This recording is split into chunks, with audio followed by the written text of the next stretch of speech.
It had been months since the encounter that changed Tom Mutiso's life. Though he had tried to make amends, his life was still plagued by strange and inexplicable events. His businesses continued to suffer, and his father had distanced himself, leaving Tom to carry the weight of their empire's collapse. Tom was determined to rebuild, but deep down, he knew this was more than a string of bad luck. Something or someone was watching him, testing him.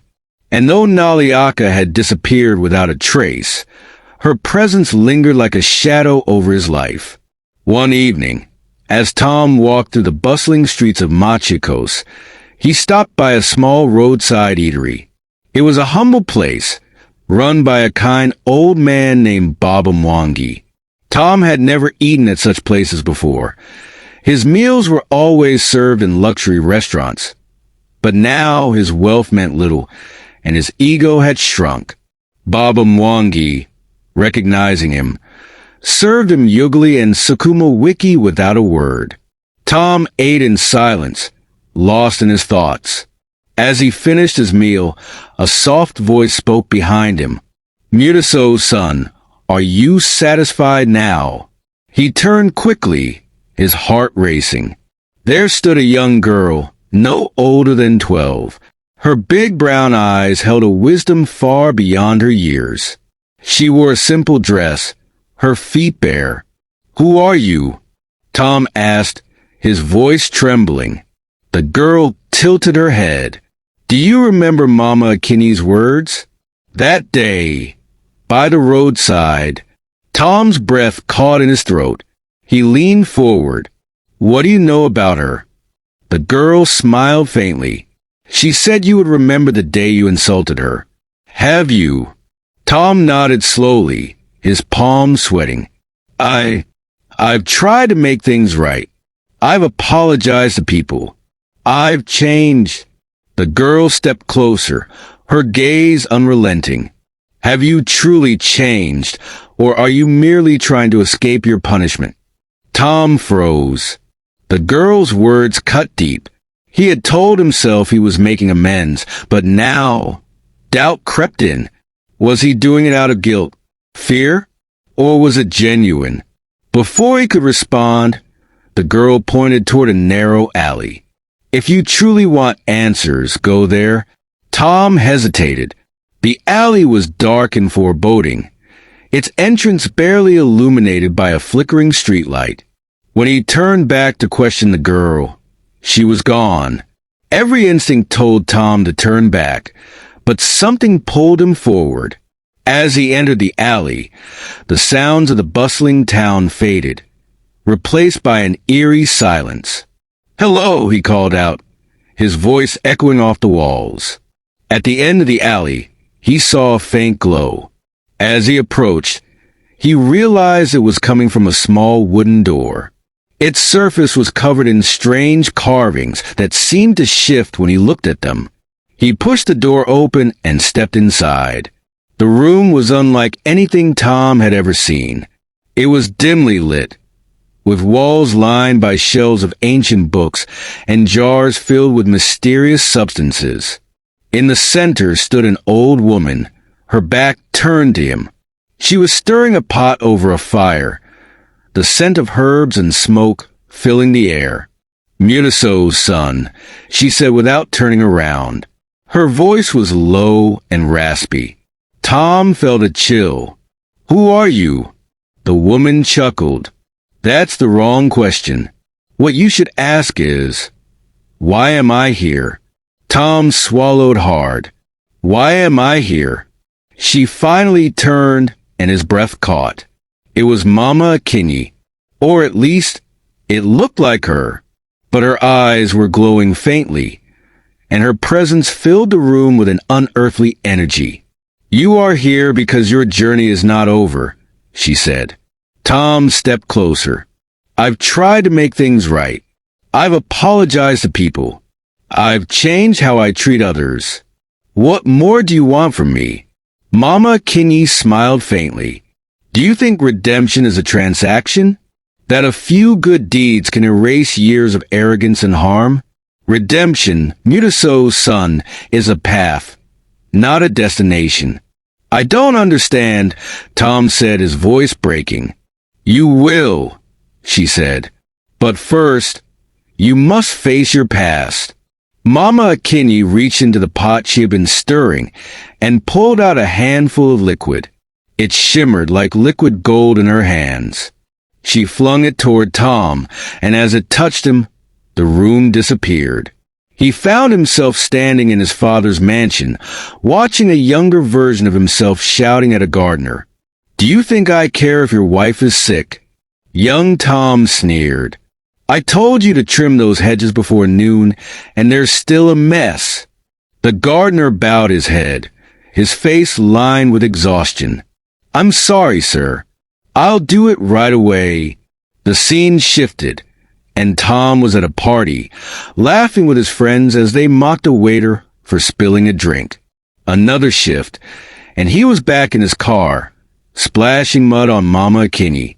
The visions came faster and faster, each one a stark reminder of his cruelty. By the end, Tom was on his knees, tears streaming down his face. I'm sorry, he whispered. I'm so sorry. The test. When the visions faded, Tom was back in the room with Mama Akinyi. She was watching him closely. You have seen the truth, she said. Now! You must decide. Will you truly change, or will you remain the man you were? I want to change, Tom said, his voice firm. I'll do whatever it takes. Mama Akinyi nodded. Very well. But know this.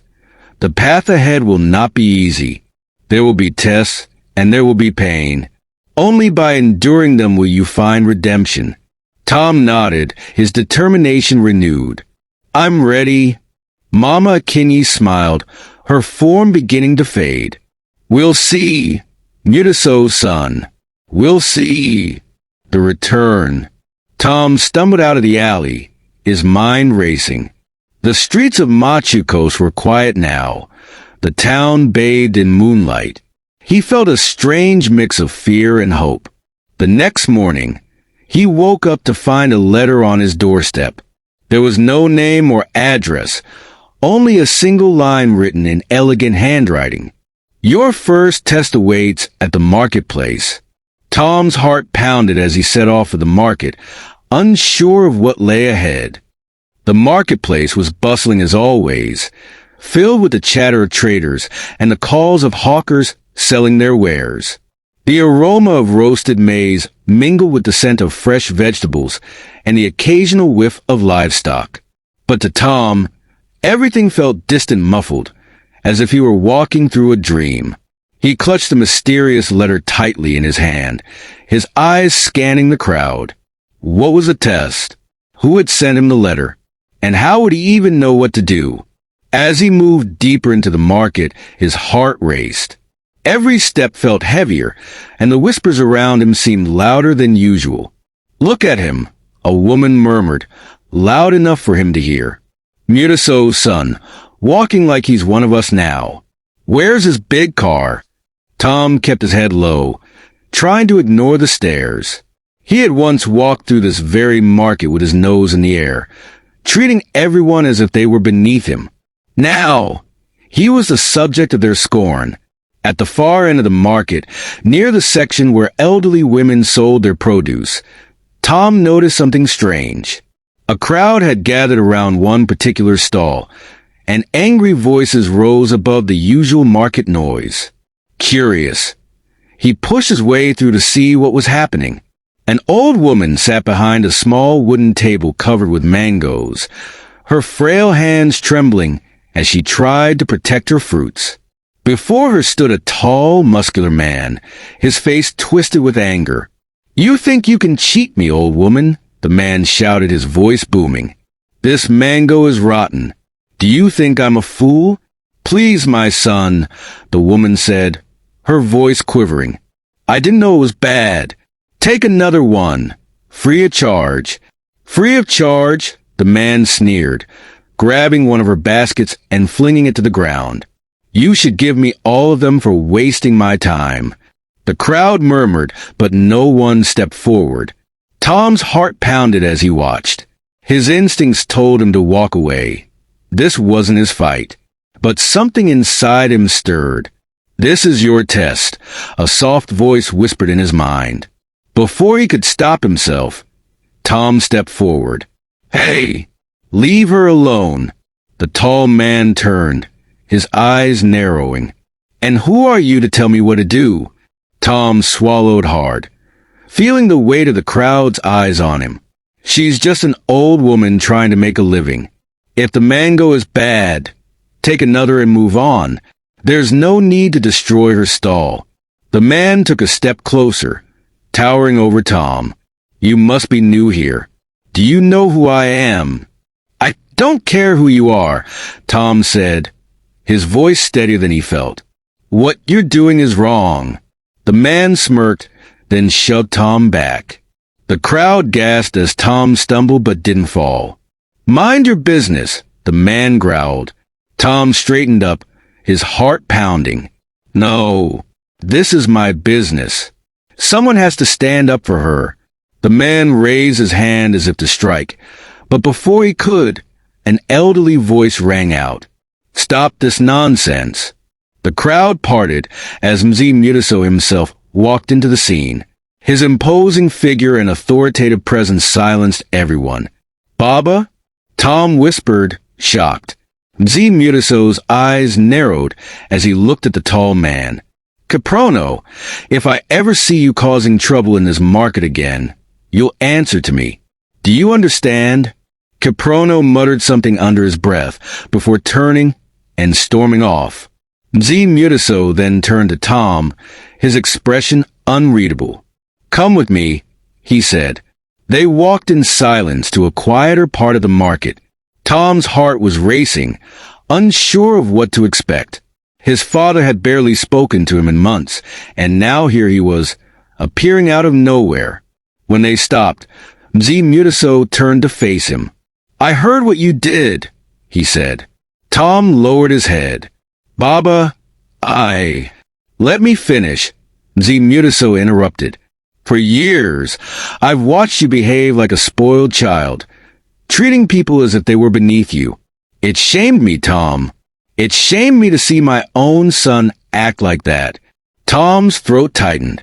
"But today," his father continued, "you stood up for someone who couldn't defend herself. That's the first time I've been proud of you in a long time."